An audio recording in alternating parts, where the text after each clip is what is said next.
Hi everyone, Monique here, Little Gems Creations 1. Today we are going to be sewing up this seam.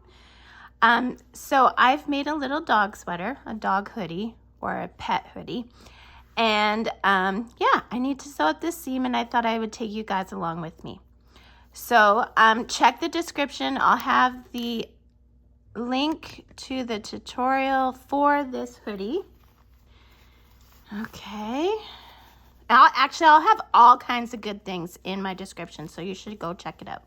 Okay, so first you turn your garment inside out. Now this is a good way to do up a seam, whether on crocheting or on knitting. It doesn't matter. Thread your needle. Now I use a crafting needle, and that means that the point is a little bit sharp. If you want to use a yarn needle, quite often yarn needles are blunt. It just means that it won't go through the yarn as easily. So we're going to do what's called a whip stitch. So I'm going to start, I always put 2 stitches at the start of my seam. And with the whip stitch, you're always starting on one side and finishing on the other, okay? So here we go.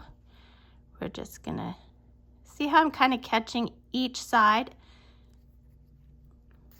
like that. We're just going to go up the seam. So we have the right sides together and we are doing what is called the whip stitch. We'll just go all the way up the seam. Now with this pet sweater, I only used one color, so I don't have a lot of threads to hide. So I'm gonna have to make a knot just with the end that I'm using, okay? So I keep one of my loops big and I take my needle, I go through the loop once, I go through the loop twice, and then I pull this tight, okay? And that gives you a nice knot. Make sure you didn't distort your stitches.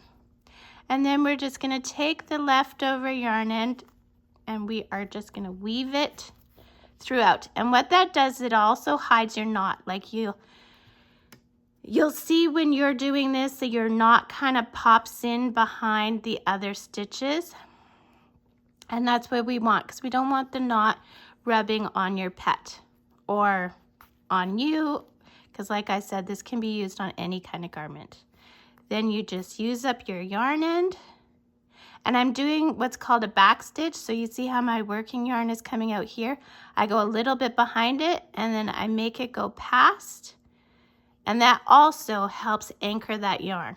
I'm paranoid about my things coming apart. I sell a lot of my items I make, and that's like one of my biggest fears.